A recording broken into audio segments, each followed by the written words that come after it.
5 economic disasters we were warned about in advance that are happening right now, Michael Snyder reports. Our leaders were able to successfully kick the can down the road for a long time, but now many of our long-term problems are becoming short-term problems, and the economic outlook for the remainder of 2023 is extremely bleak. But none of the economic hardships that we were experiencing at this moment should shock any of us. The truth is that we were warned about all of these things well ahead of time. Many independent voices have been warning us that there would be severe consequences for the exceedingly foolish economic decisions that our leaders were making, and now those severe consequences are starting to play out right in front of our eyes. The following are 5 economic disasters we were warned about in advance that are happening right now. Number 1, we were warned that a great commercial real estate crisis would be coming, and now it's here. In fact, we just witnessed another massive default.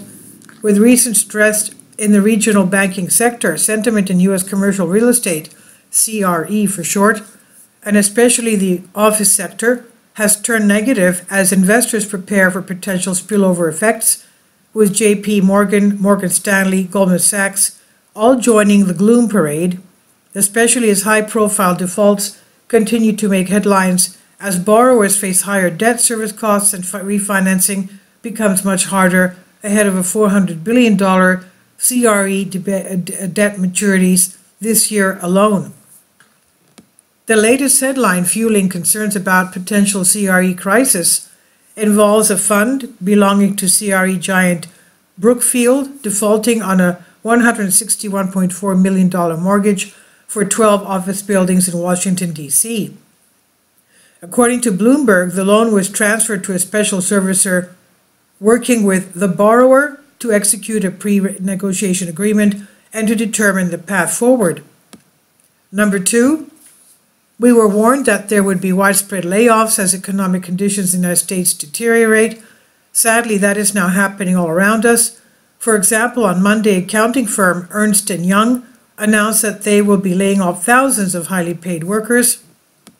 Ernst & Young said Monday that they would eliminate roughly 3,000 jobs from its U.S. workforce alone as it pivots to address shifts in demand and overcapacity in sections of its business. The cuts represent less than 5% of the U.S. firm's total workforce. Ernst & Young describes a workforce reduction as part of the ongoing management of our business, they said, and said it did not stem from the firm's recent failure to implement a global breakup. Number 3, we were warned that the largest corporate debt bubble in the history of the world would eventually burst, and now corporations are beginning to default on their debts at a rate that should deeply alarm all of us. More companies around the world defaulted on their debts in the first 3 months of this year than in any quarter since late 2020, when businesses were still hamstrung by restrictions to stop the spread of COVID. In a report Tuesday, credit rating agency Moody's said 33 of the corporations it rates defaulted on their debts in the first quarter, the highest level since the last quarter of 2020, when 47 companies defaulted. Almost half, or 15 companies, defaulted last month, the highest monthly account since December of 2020. Defaulting firms include Silicon Valley Bank, which collapsed in March, its holding company SVB Financial Group, and Signature Bank. Number 4, we were warned that we would witness a dramatic surge in bankruptcies in 2023, and that is precisely what is happening. Bankruptcies filing across the United States rose for the 3rd straight month in March in all major industries. A total of 42,368 new bankruptcies were filed last month, according to data from Epic Bankruptcy, a provider of U.S. bankruptcy court data, technology, and services. This is 17% up from 36,068 filings in March of 2022 and is the highest number of monthly bankruptcies filings since April 2021. Data from S&P Global Market Intelligence showed 71 corporate bankruptcy petitions in March, a jump from 58 in previous month. This is the highest monthly total since July 2020 and the 4th straight month of increases. Number 5, we were warned that the rest of the world would eventually start rejecting the US dollar, and now de-dollarization is happening at a stunning pace. The dollar is losing its reserve status at a faster pace than generally accepted, as many analysts have failed to account for last year's wild exchange rate moves, according to Stephen Jen. The greenback's share in global reserves slid last year at 10 times the average speed of the past 2 decades, as a number of countries looked for alternatives after Russia's invasion of Ukraine triggered sanctions. Jen and his Eurozone SLJ Capital Limited colleague Joanna Freire wrote in a note, adjusting for exchange rate movements, the dollar has lost 11% of its market share since 2016 and double that amount since 2008, they said.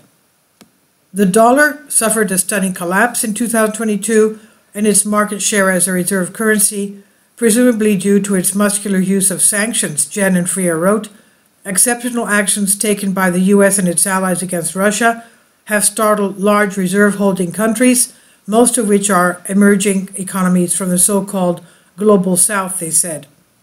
Unfortunately, we're still only in the very early stages of this economic meltdown. The general population is starting to understand that these things have gone horribly wrong, and CNBC's survey that was just released discovered that Americans have never been more negative about the economy than they are at this moment.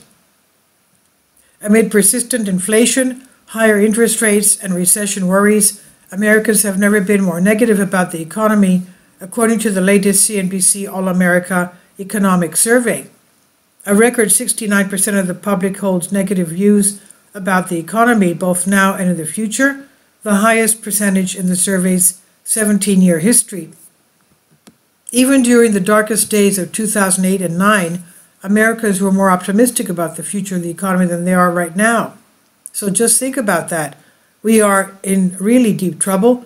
Of course, this new economic crisis will take some time to fully play out, but it has officially arrived. The months ahead are going to be filled with economic pain, and that's going to cause a tremendous amount of turmoil throughout our entire society. This is by Michael Snyder, about the author. He says, my name is Michael, and my brand new book entitled End Times is now available on Amazon. In addition to my new book, I've written 6 other books that are available on Amazon, including 7-Year Apocalypse, Lost Prophecies of the Future of America, The Beginning of the End, and Living a Life That Really Matters. When you purchase any of these books, you help to support the work that I'm doing. And one way that you can really help is by sending copies as gifts to family and friends. Time is short, and I need help getting these warnings into the hands of as many people as possible. I have also started a brand new Substack newsletter, and I encourage you to subscribe so that you won't miss any of the latest updates. I've published thousands of articles on the Economic Collapse blog, End of the American Dream, and the most important news. And the articles that I publish on those sites are republished on dozens of other prominent websites all over the globe. I always freely and happily allow others to republish my articles on their own websites, but I also ask that they include this about the author section with each article.